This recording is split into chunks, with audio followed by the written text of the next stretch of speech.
Welcome, everyone. Hey, y'all. My name is Margot Mealy. I'm a YLC co-chair.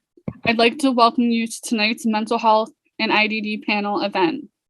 I oversee the Mental Health and Wellness Initiative on the YLC. In the past few months, I have watched this initiative conceptualize and design this event together. Before I introduce Vanessa, Sophie, Danielle, and our panelists this evening, I would like to read our trigger warning for this event. This event may contain triggering and/or sensitive material. If at any time during the call you need to take time for yourself, please do so. Whether that is logging off the Zoom or taking a break, whatever you need, we will understand. We do have resources available upon request. Without further ado, Vanessa, would you like to do the honors and begin introducing yourself? Absolutely. Thank you, Margot. Hello, my name is Vanessa O'Connor. I was born with mild cerebral palsy. As a result, I rely on a walker to help me walk. With the support of the Young Leaders Council, I've been able to create a variety of resources to help improve the Best Buddies experience for individuals whose disability includes a mobility device. These resources include how to make your chapter events more accessible, a blog, Instagram post, and YouTube video about Cerebral Palsy Awareness Month and the Mental Health and Speaker Panel. Hello, my name is Danielle. I am from Dublin, California, and I am a first-year member of the Young Leaders Council, a part of the Mental Health and Wellness Initiative and the Diversity and Equity Initiative. And I have two panelists from UC Berkeley, the amazing Paul Eastman and Aaron Cohen. Everyone, I'm Sophie Fultram. I'm an undergrad at Providence College. I'm a junior psychology and sociology double major. I've been a Best Buddies for the past 9 or 10 years, and it has done nothing but shape my mental health in only positive light. It has given me such a sense of belonging. So I'm super excited that we have this mental health panel today because I think it's very fitting. I'm on my second term of YLC, so I'm leaving super shortly. So I'm very excited that this is one of the last activities that I could be a part of. This group has definitely grown. We've had a few issues kind of throughout this year, so it's really cool to finally see this end with success. So I'll hand it back to Danielle. Without further ado, we would love it if our panelists could introduce themselves. So we'll go ahead and go to the first question. Tell us a little bit about yourself. What is your current position and what kind of work are you doing right now? And we can go in any order, but if you guys would like, I can just call on someone so it's easier. Why don't we start with Aaron? Okay, well, it's an honor and a privilege to be here. My name is Aaron Cohn. I'm going to say I'm a psychologist at UC Berkeley. I feel like sometimes we introduce ourselves with our profession first, and so I would rather do it this way. My name is Aaron Cohn. I use he, him pronouns. I live in the Bay Area. I have a wonderful wife of 28 years and 2 adult children. My son is lives in Atlanta and is in law school, and my daughter is an AmeriCorps volunteer. We have 2 dogs. So Ryan, we could probably use your help on grooming at some point. And I'm a huge fan of the Star Wars universe, and recently a new fan of the Attack on Titan universe. And I'm a psychologist at UC Berkeley, and also one of the liaisons to the Disabled Students Program at UC Berkeley, and I can talk more about that later. Hi, everyone. Pleasure to be here as well. My name is Paul Eastman, he, him pronouns. I am originally from Florida and did most of my schooling at Florida State University. And I'm currently out here in the Bay Area at UC Berkeley at the Counseling Center. I love it out here. It's been nothing but a positive experience. So many different opportunities at Cal, and just life in the Bay Area has been great. It's been a life-changing experience for me. It's allowed me to kind of lean into more of my hobbies, my passions, in addition to mental health. There's hiking, there's photography, there's a lot of different things that are I love to do out and about in the area. I got my PhD in counseling and school psychology at Florida State University. I wrote my dissertation on attitudes towards disability. One of my former hobbies used to be stand-up comedy, so I was particularly interested in how humor can shape attitudes towards disability for better or worse, and really getting some scientific basis around that. Currently, I'm at Cal at the Counseling Center with Dr. Cohen. I'm a postdoc here. I'm in the process of getting licensed as a psychologist, so hopefully by the summer that'll be all sorted out. Yeah, excited to be here. Excited to talk more with y'all about mental health.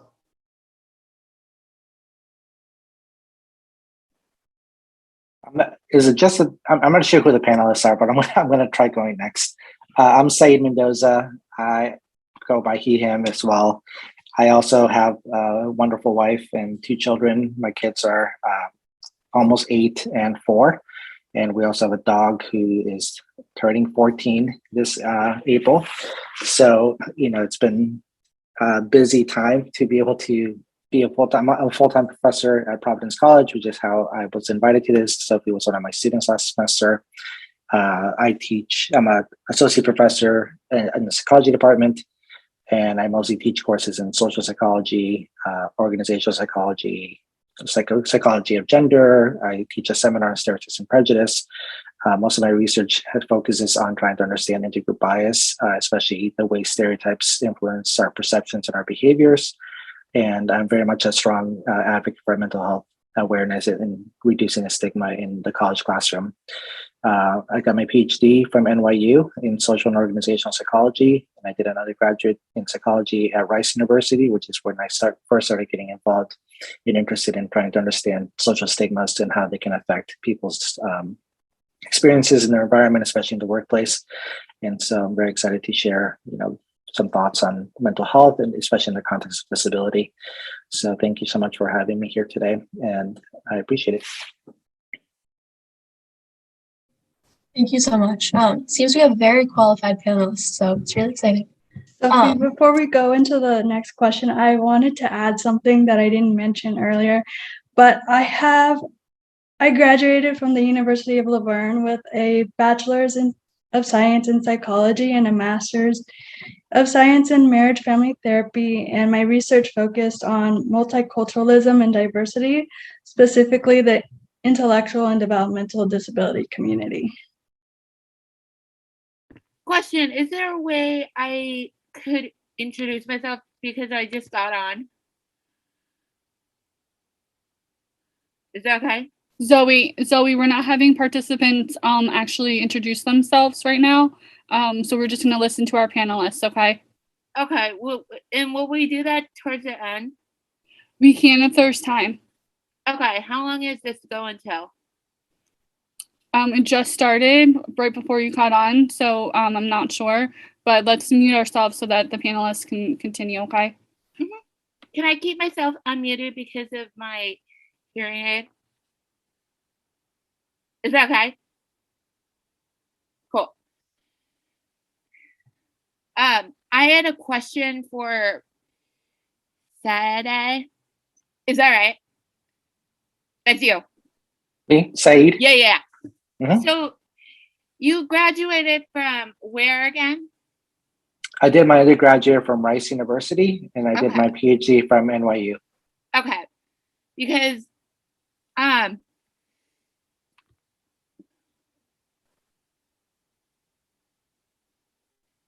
thank you, Danielle, for clarifying for that, because I wasn't sure. So I just wanted to thank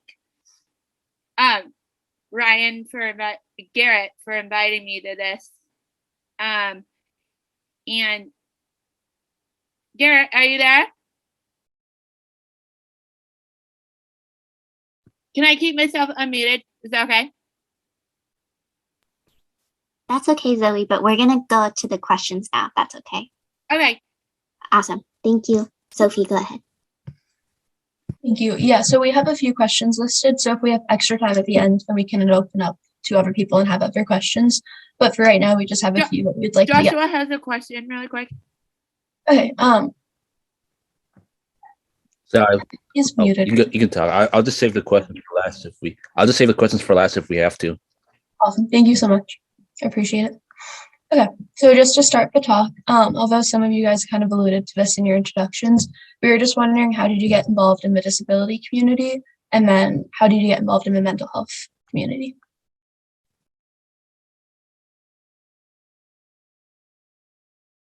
And same goes, I'll leave it out any order, whoever wants to jump in, because some of the questions are kind of more particular to certain panelists. So if you don't want to answer any question, feel free to skip it. If you want to answer all, and more than welcome to.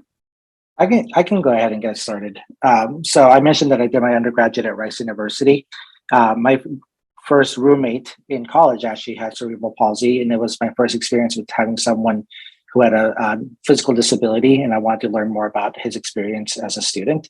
And it would also help me kind of better understand that, physical disabilities are not always, what everyone assumes them to be. And he was actually a very capable person. And through my conversations with him, I actually became really interested in trying to understand the social experience of disabilities. And so I started working with my advisor as an undergrad in her formal lab setting, and she studied stigma in the workplace. And so she wanted to help us understand what's the psychology of being able to have, whether it's a physical or an invisible stigma associated with you, and what how does that operate in a social setting? How does that operate in an organizational setting?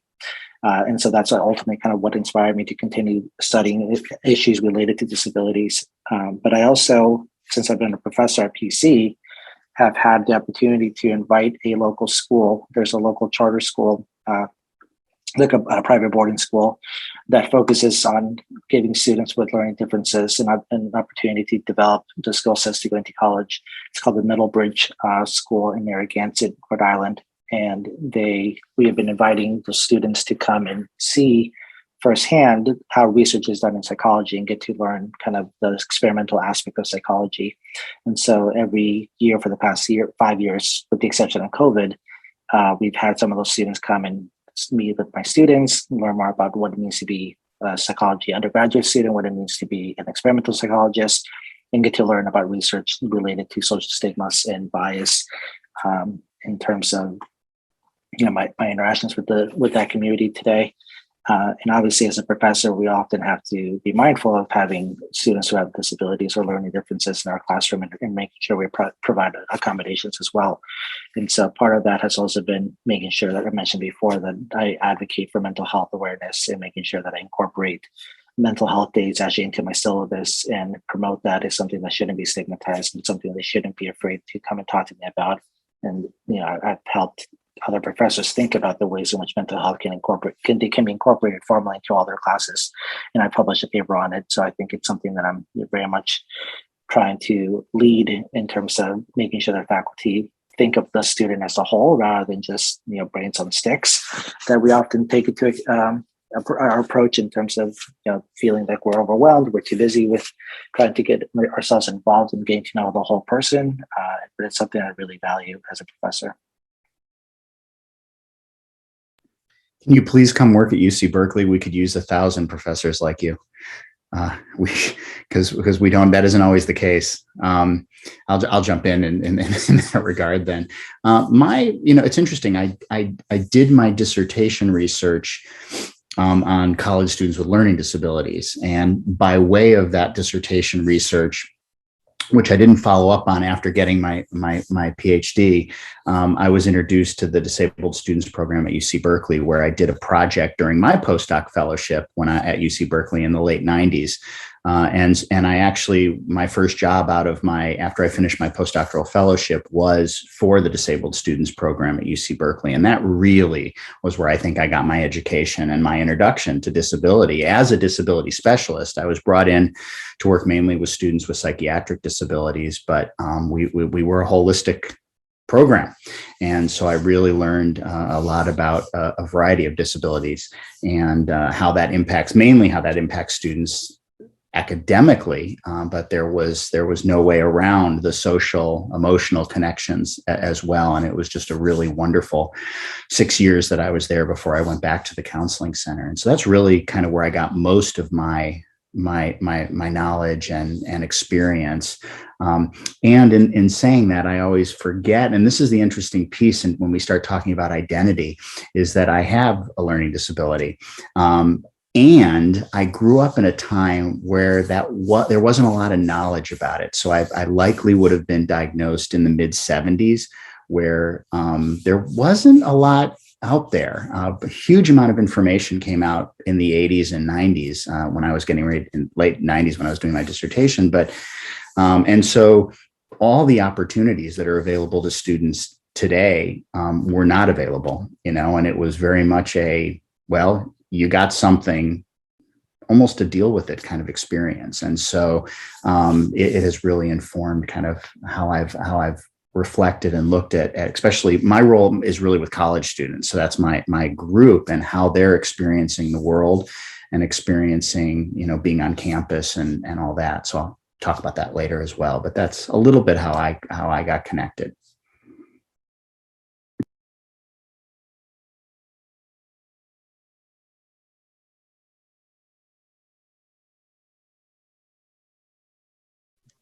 I'll go next. So in my blog, I talk about how everyone accepts their disability at a different pace. In school, I was always known as the girl who walks with a walker. I never said anything at the time, but it was actually really hurtful that people didn't even bother to find out what my name was. If I was going to talk in front of a class about what life is like growing up with cerebral palsy, then people had to make an effort to know me for me and not my disability. Until then, I declined any such request. Fast forward to college, I said yes to every request I received to talk about what life was like or what life is like with a disability. This is because I had friends who loved me for me. They didn't care about my disability, and that's all I really wanted. And that's when I really began to thrive.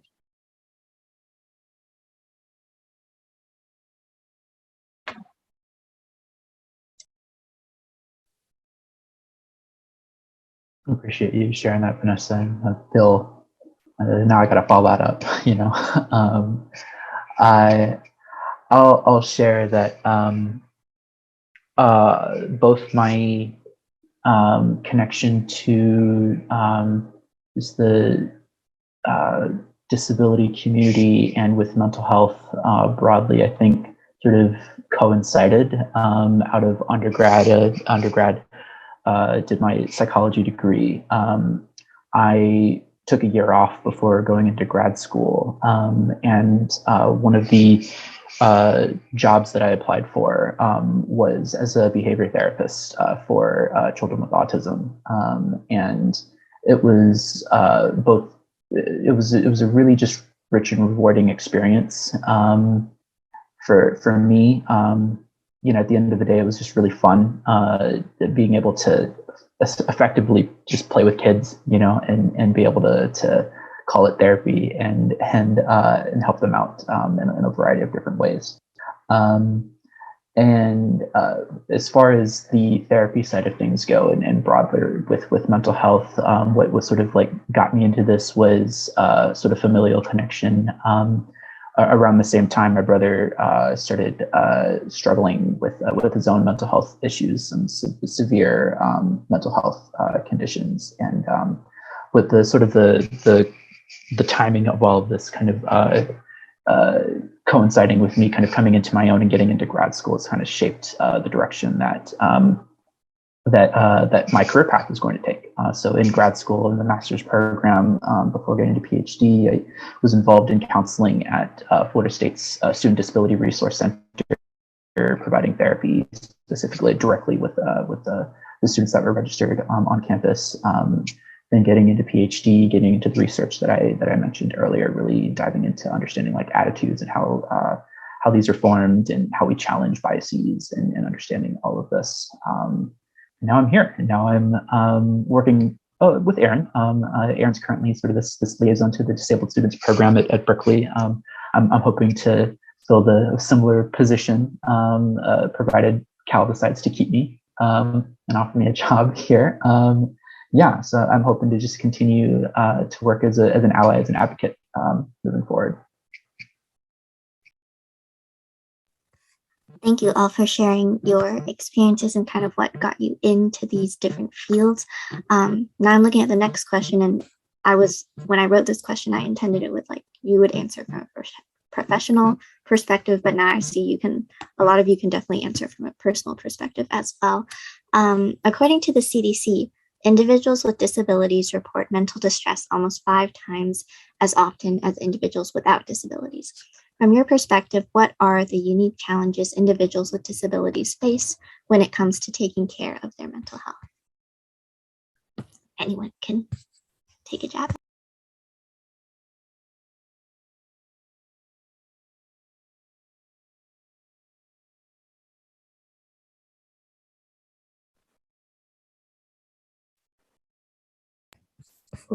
I see Josh has a hand, but Josh, do you have a question for the panelists, or did you want to share an answer? I just had one question for the panelists. So I know this is about mental health and all. My question is, I don't know if you guys ever experienced it or not, but when it comes to, grieving or kind of thinking about, the past, when it comes to the past mistakes you've made, and I know there's no such thing as being perfect and all, but, the past just keeps on reflecting in your mind, like probably haunting you, whatever, sometimes. Would there be any tips to how to, learn to how to just not think about it and move on and think about the future instead?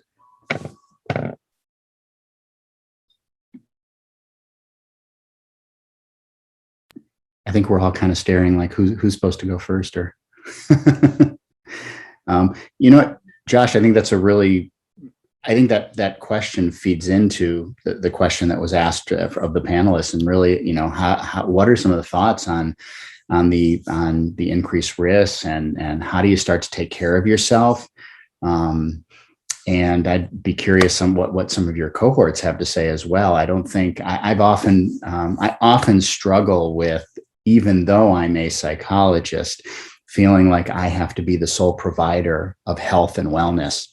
But I will say that I think a couple of the issues that really are striking for me are, and we've been talking about this a little bit at Cal, is the kind of, as we talk about health and wellness and the individual and what you can do. So yes, we talk about how do we help our students relax? How do we help our students do some deep breathing? How do we help our students sleep well, eat well, interact well? Those are really important things to your health. But I think the other thing that really plays in to the mental health and wellness, especially of our students at Cal with disabilities, are some of the systemic challenges and barriers that they face that are at some level outside of their individual control. So I think when we say that there's 5 times, the CDC says it's 5 times the prevalence, I think that is part of it. I think even at Cal, where I think we have the college disability culture came out of UC Berkeley and has a long history, and there's still unbelievable barriers, and I look at Ryan's comment about, just being misdiagnosed as a youngster, that thinking about how that impacts you. And so what I would say, and so that's my general comment, about the question. And I appreciate your bringing that in, Josh. I want to second what Aaron just said in terms of, going back to Danielle's original question with the CDC's focus on mental health within the disability community. I think, we've often have for a long time focused on a medical model of disability and trying to think about it as something that needs to be treated and cured, rather than thinking about the social aspects of disability and how physical, sociocultural, institutional barriers do cause those individuals to live a life of discrimination and a life that is not accommodating to those disabilities, and how that does contribute to mental health. that they're an afterthought in many cases, that unless it's legally required, many people don't even take into account the small things that can signal inclusivity or a sense of belonging for that community. So I think there is that social challenge of how do we move from a medical model to a more socially culturally sensitive model that's necessary for progress to take place in this community. But the second thing I'd like to add is that understanding how disability operates, when it comes to an employment situation, right? I mean, this less than 20% of adults with disabilities are fully employed relative to the population. There's also, they're earning usually about 2/3 less than individuals without disabilities. But the mental health challenge that I also think about is when people have a visible versus an invisible disability, and the decision to disclose that or not in a work setting, and what does that do for you? Because on the one hand, the visible disabilities, if you are able to talk to your employer about it, to get those accommodations that are often needed, that can often be predictive of better treatment and having greater satisfaction in the workplace. But obviously, if you feel like those accommodations are not sufficient, then at what point do you decide that you need to shift gears in terms of your location? But for people who are living with invisible disabilities, it can be really difficult to figure out, what are the pros and cons of me coming out with this? The people are going to see me differently, are going to treat me differently in a way that I don't need to be treated differently. And I think there's just stereotypes and assumptions about what it means to hire someone with a disability, and organizations start to think like, oh, how expensive is this going to get? These accommodations, and the reality is most accommodations are not costly whatsoever, and people just assume that they're going to be. So I think the mental health aspect of what it means to have a disability in the workplace is something that stands out to me, because choosing to disclose or not disclose has both its benefits and its cons associated with it.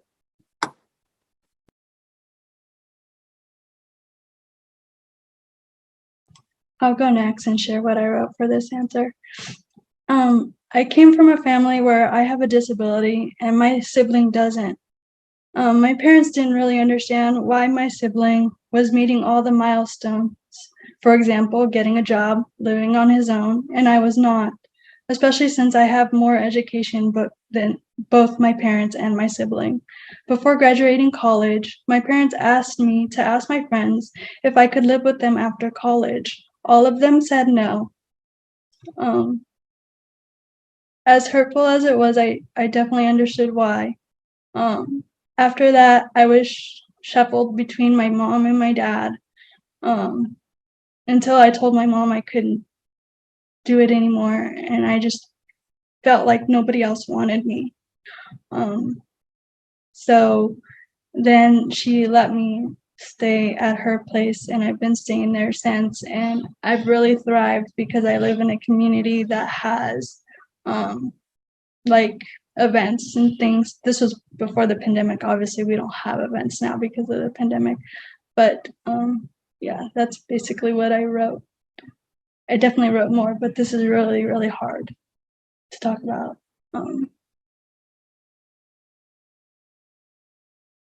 Yeah.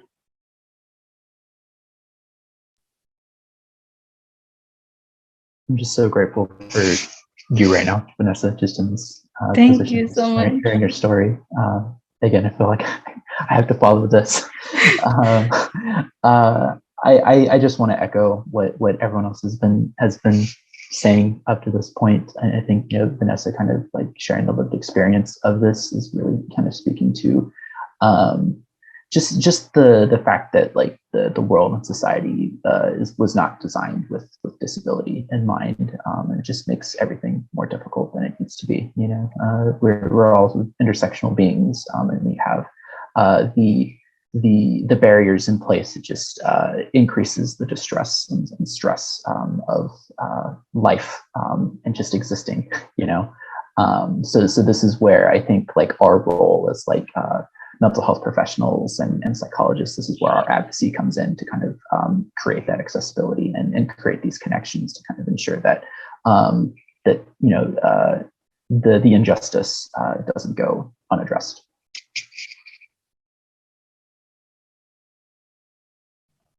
Thank you all so much for sharing. And Vanessa, thank you for being able to be so vulnerable with all of us. We really appreciate it.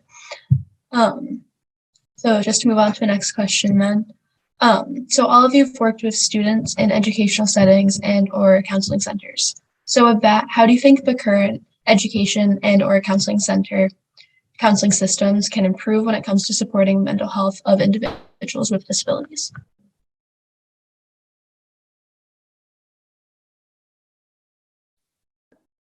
I'm going to start this time. I think this is, this is a very timely question. I think for at least us at Cal, because at our counseling center we are in the process of reorganizing our entire mental health system, our service delivery model. We have a lot of changes that are going on, and one of the things that I am really excited and hopeful for is just the accessibility of the services. I think there's always going to be challenges and tweaks and changes that we can that can be made, but decreasing the barriers like wait times, making available same day appointments that we have, and I think building in and incorporating relationships between the center, the clinicians, and like our disabled students program, the organizations on campus that already exist that are connected directly to the student community, as well as interacting directly with the students that are affected with all of this. So I think the idea that we need to be like intentional about the relationships that we're forming and taking in feedback from the students to incorporate into these changes, I think. Is what has me excited about the changes that are happening at Cal, and hopefully something like this that can be modeled moving forward and on a broader scale for counseling centers at universities moving forward. I know that at Providence College, the mental health counseling services have worked hard in the past few years to try to have greater diversity in their mental health counselors. In terms of being able to get people of color, people who don't have who speak multiple languages or don't identify as first generation students, and it'd be wonderful if they could also think about the diversity of disabilities and having a counselor who can actually has experience with that, whether it's a lived experience or professional experience, and being able to recognize the different aspects of mental health that community is facing, and having kind of being mindful of being inclusive of that community as well. One of the things that I push for in my academic role is I'm on a steering committee right now that is revising the first year advising model that the college is trying to undergo. So traditionally, first year advising has been given to different professors, but we're now thinking about having the college play a greater role when it needs to transition into college. And part of the focus has been on mental health awareness and trying to make sure the students coming in don't feel that mental health is stigmatized aspect of their identity, right? And I think our mental health services are actually quite used at PC, but it doesn't always get communicated. And I think changing the norms of how normative it actually is to use mental health services would go a long way in helping students feel okay going into them and using them. But even before that, I think one of the challenges that I've seen is that there's a lot of students who are suffering through mental health challenges, especially the post-pandemic part, who often just need a basic accommodation of having a little bit more time in an assignment, or having a small thing like, do you mind just reading over a draft? I'm really stressed out about this.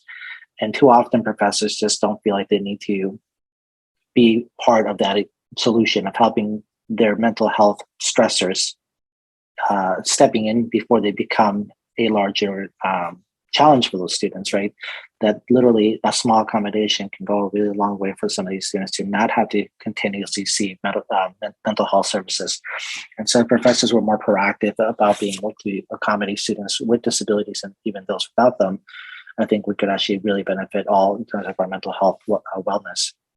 The other thing too is that, oftentimes professors are resistant to believe that people have disabilities so that they need accommodations, right? I think get resentful that they have to provide extra time on exams, that they need to provide them with quiet space. And I think it's just part of the conversation nationally that is taking place that, we ignored a lot of these things for a long time. And then now all of a sudden we're seeing people who are being properly diagnosed, or they are actually requesting those accommodations that should have been provided to them a long time ago.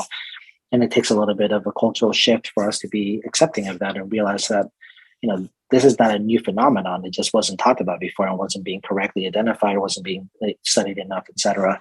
And so I think there's sometimes professors who are still holding on to the idea that people need to toughen up. People need to figure out a way to be resilient and not realize that some people are trying their best to be resilient, but that there are certainly neurological differences or physical disabilities that make it much harder for them to have to deal with those kinds of obstacles. And I would wish that more professors would be mindful of those kinds of situations.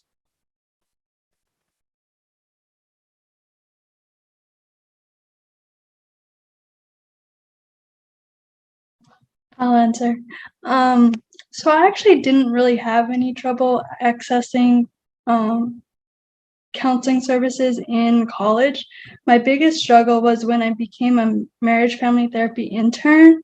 I couldn't do my counseling hours at the school because it was considered a conflict of interest since I was an intern. So to get my counseling hours, I decided to do like private counseling instead of like public counseling. And what I found was that private counselors aren't required to have accessible buildings.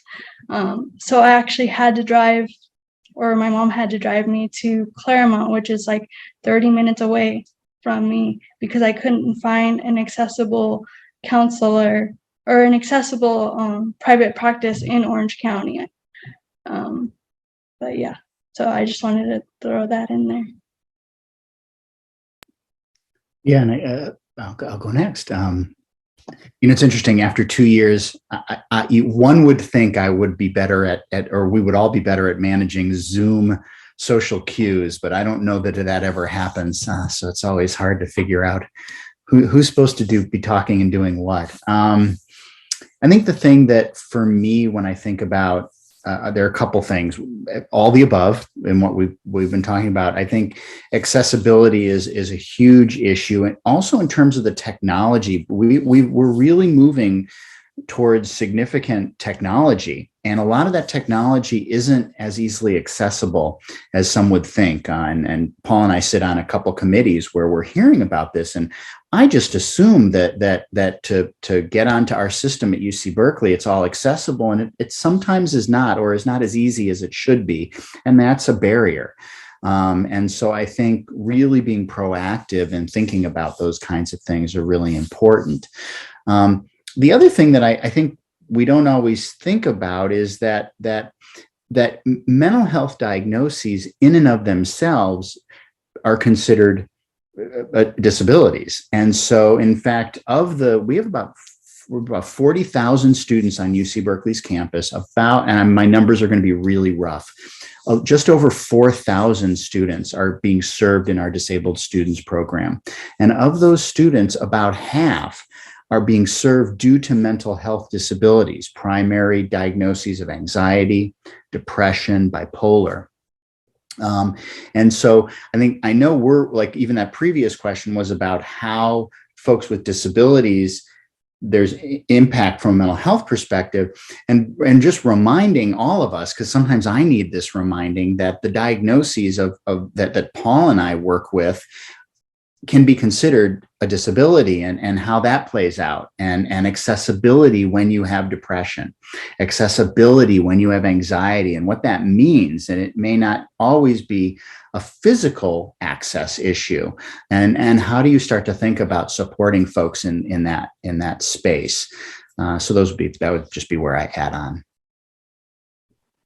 Yeah, I think that's a great point, because you're right, and the mental health aspect of it, we almost view them as separate things. We view disabilities as a physical thing. We view mental health challenges as a mental thing, right? And we don't see their intersectionality. And I think really small policies that we implement in the core classes can really go a long way. For example, do professors require cameras to be on during Zoom? And what is that like for someone who does have anxiety? What is it like for someone who does have a disability? What if someone is visually stimulated and they can't handle seeing 35 students on the screen, right? I mean, we should be able to provide that as an optional option, or it's an option for them to opt out of. Some professors may not want computers allowed in the classroom for note taking, right? But some folks might really need those electronic notes, and even some of the way we present our slides, right? So some slides can be much harder for people to read than others in terms of the backgrounds that we choose.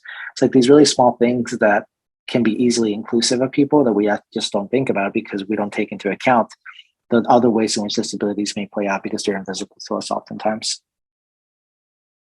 That reminded me of something I didn't say, and I know that Paul and Vanessa and I do counseling, but I think one of the other things that we're also really trying to promote in our space is the idea that health and wellness and mental health doesn't always have to be about counseling. There's so many levels of support. This organization, I would say, is mental health support. Again, I'm going to go back to Ryan and the animal. Ryan said, "Hey, just being with animals helps me." I think sometimes on our campus when we have the therapy animals that are on our main Sproul Plaza during exams, that's more helpful than anything that Paul and I can do during exams. And I say that smiling, but being very serious about it. And I think one thing that I would really stress is that there's so many different ways that health and wellness can get weaved together, and that it isn't always about counseling. And I think because counseling can be really scary. So, as you're thinking about your own selves and how you take care of yourselves, if it's like, well, I don't want to go to a counselor. Okay, think about another place that you can think about where you can do something for yourself, where wellness will come in. Maybe a counselor could be helpful, but maybe there's some other things available to you. And I know that that's something we're really promoting at Cal, that everybody doesn't have to come into counseling. And in fact, when we talk about accessibility, there are not enough of us for 40,000 students, but there's so many things on our campus. And I can imagine at Providence, there's so many things that students can get engaged in where their wellness is part of the equation. And so that would be the other thing I would think about. Yeah, I think this kind of ties back, to building these relationships. I really think that, we think oftentimes about like mental health. It's something that you go to, but really, I think to really make it better for everyone is that the service providers need to go to the communities. There needs to be like outreach. There needs to be intentionality behind this to make it just more accessible for everyone involved. Be it meet people where they're at before they have a mental health crisis, before any of these things start to escalate and start some of this like wellness promotion. Have sort of the both and. We need to be doing all of the things basically. Especially in our positions as psychologists, as mental health service providers, we hold this privilege with these positions, and oftentimes, particularly with me and Aaron in our positions at the counseling center, we are often our role literally is to be sort of gatekeeping these diagnoses, these assessments that we do. So it's, I think, incumbent upon us to decrease and minimize as many barriers as we possibly can to get students the support that they need.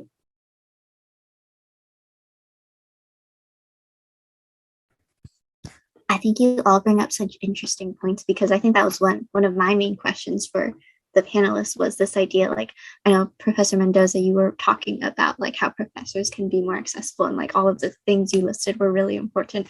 But I was thinking, like, until I get my PhD and, get into a classroom, like those aren't things that I can quite do yet. But then like Dr. Cohen and Dr. Eastman, you were talking about like building relationships and like participating in organizations that you're really passionate about. So I think those are all like really amazing points that all of you bring up. I know we are closing in a little bit on time, and I know that some of our participants did have questions that they wanted to ask. So I'm going to open it up to those participants right now. If any of you guys have any questions. Sorry, Danielle, go ahead. Yeah, I was just going to say, if anyone has any questions, Ryan had one earlier, so I'm going to allow him to go first, and then anyone else can bump in after that. Thank you, Margot. I got a question for the panelists. In the past, when you had students with IDD, did you have to not only students with IDD that may have to mental health issues, but did you also experience from their family members that may had went through the same thing because of the stress and overwhelm and anxiety of their sons and daughters? Because I know when I was growing up back in the early 90s, like I said in the comment box, that back in the early 90s, there was less resources for people with IDD and autism, where I was misdiagnosed back then, where doctors didn't know about my autism and speech impairment. They thought that it was caused by my dad working around chemicals, which that was not true, and then they thought I was never going to walk and talk. And look, I am right now. I fought the odds right there. So have you had any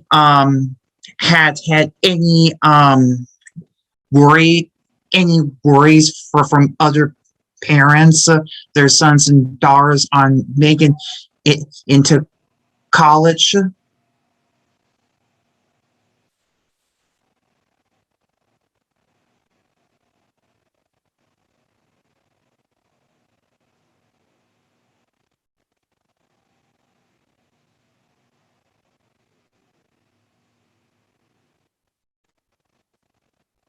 I know this may be a touchy question and a hard question, and it's totally understandable.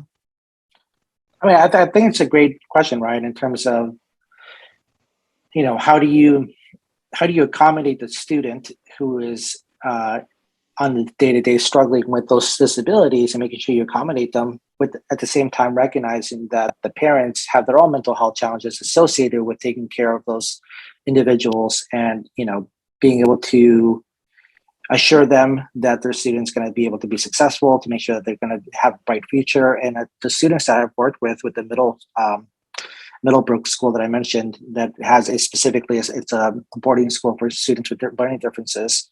They have a 97% success rate in terms of college admission, right? So there's no reason for why any student that has a disability cannot be given an environment in which you're going to fully thrive and be able to be fully supported, if we're mindful of that. So I think to alleviate those kinds of fears, there's, like you said, there's absolutely many more resources now available to parents and students alike, to be able to go through that together and be able to make sure that they have those tools available to them in a way that we take into account that once parents, students, parents with disability, their mental health is going to contribute to that student's mental health as well, and making sure that student doesn't make anyone else feel like a burden of any sort. Because right, I mean, that's what our society teaches us, that people with disabilities are burdens, and that we have to accommodate them. We have to change this and change that.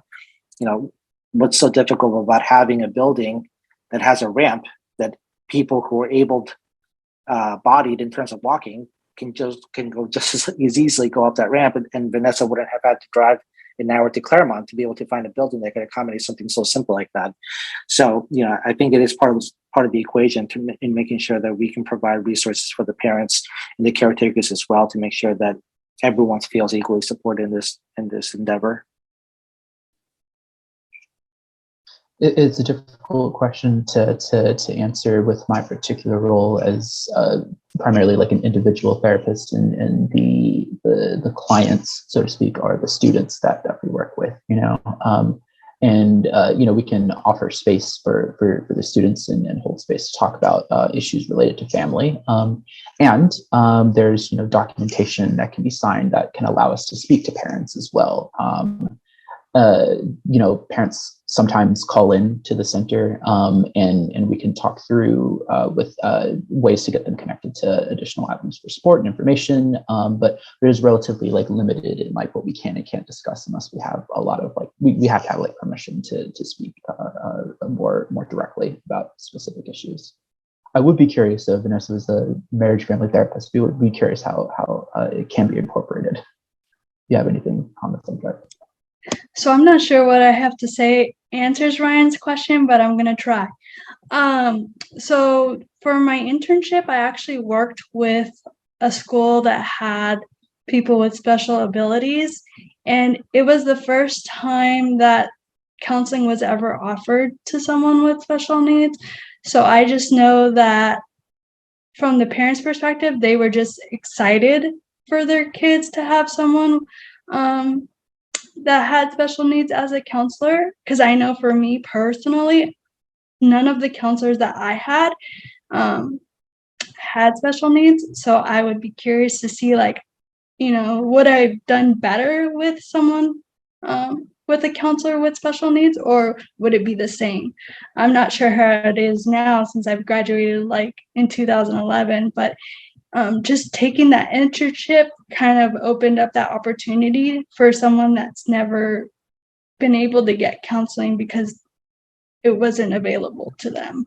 And the people that I worked with had communication disabilities, so I was talking to them through their communication devices, and so I had to learn that. And I really didn't think that I made a difference in their lives, to be honest, but at the end of my internship, all of them cried. And I think it was just because I took time to spend with them when no one else would. So just being included, and that just kind of launched me to where I am today with Best Buddies and things like that. That was the starting point. So yeah.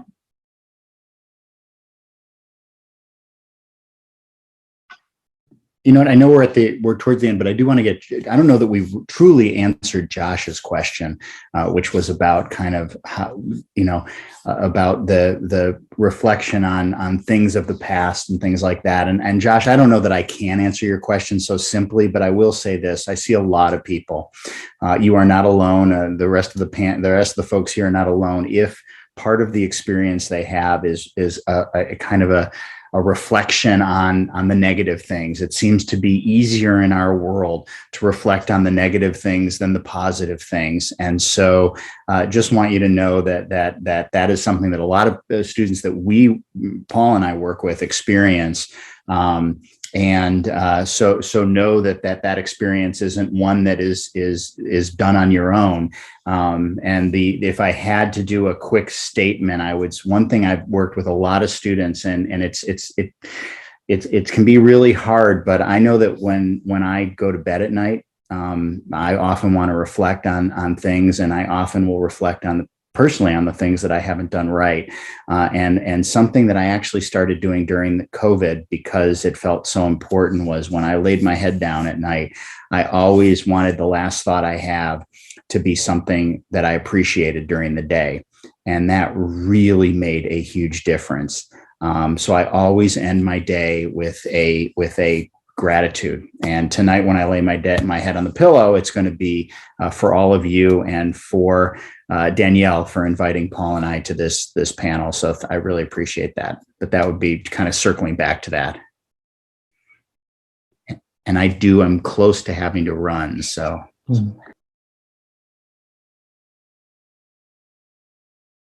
I actually appreciate you bringing back that topic, because it was something that I had some thoughts on. I appreciate you bringing up the gratitude. I'm feeling a lot of gratitude for this space.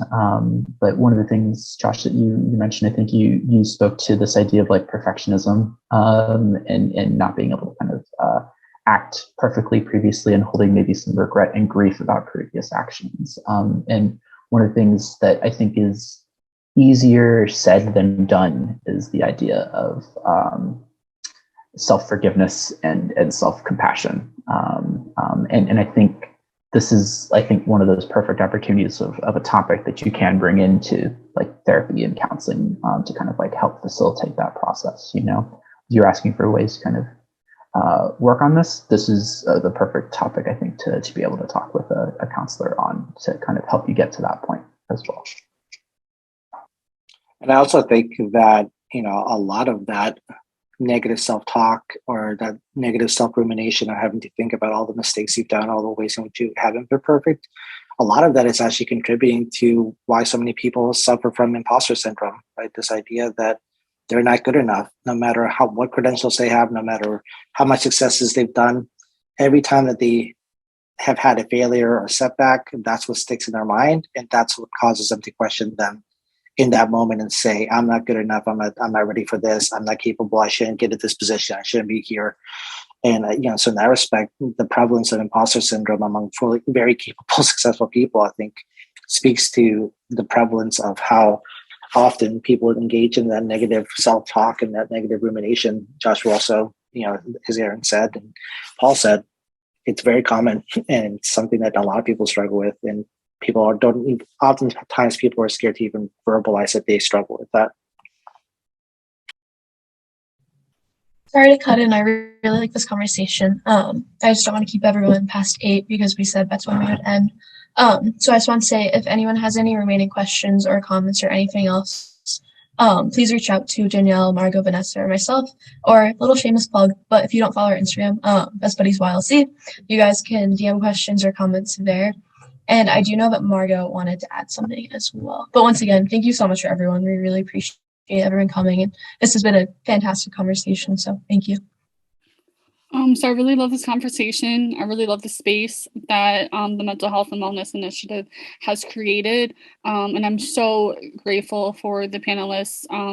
You guys have contributed a lot of wealth and knowledge for us to think about, reflect on. I think you guys are just brilliant and resilient. I just wanted to share my piece real quick. So I'm 34. I now, as an adult,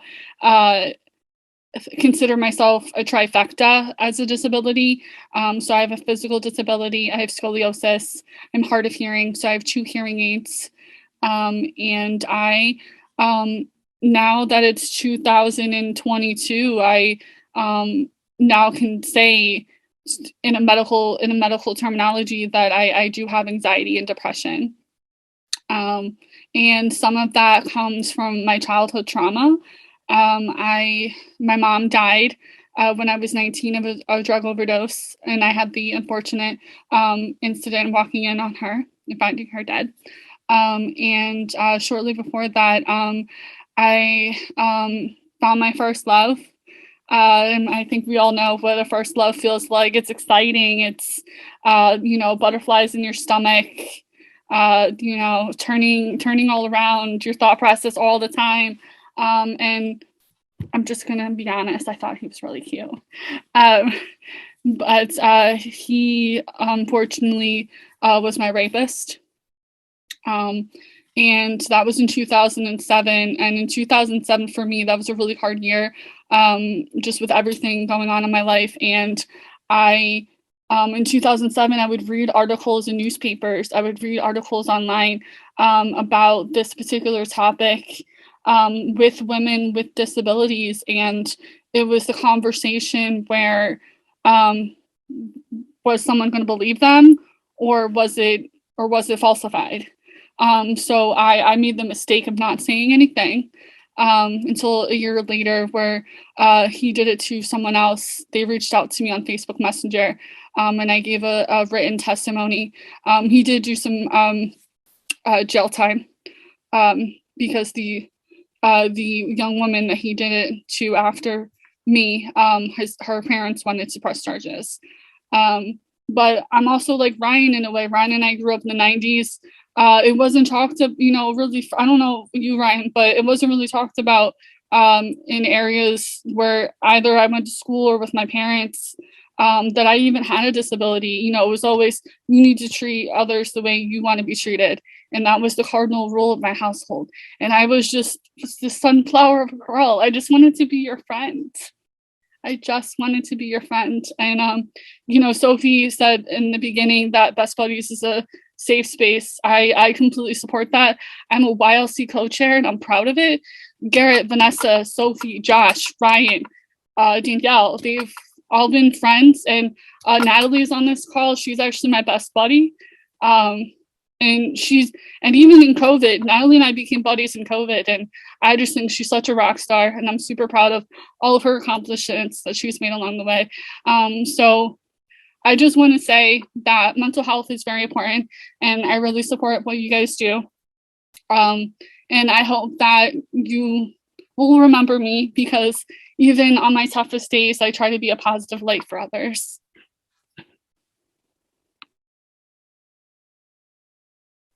Thank you so much for sharing, Margot. Thank you so much for sharing, Margot. We know how difficult that must have been and how much courage that must have required, but we are so grateful that you trust us enough to share everything. And that applies to everyone on this call who shared throughout the night. We are just so grateful to be in your presence, to be a support, and just know that we are always here for you. And just because I do want to respect time, I think we can go ahead and wrap up the event here. I want to express so much gratitude for our panelists for joining us this evening. I know that you guys all have busy schedules, so it must have been hard. Dr. Cohen got out of jury duty, so maybe he's a little bit relieved not having to be there. Yes, she's so right. Thank you so much for coming and fitting us into your busy life.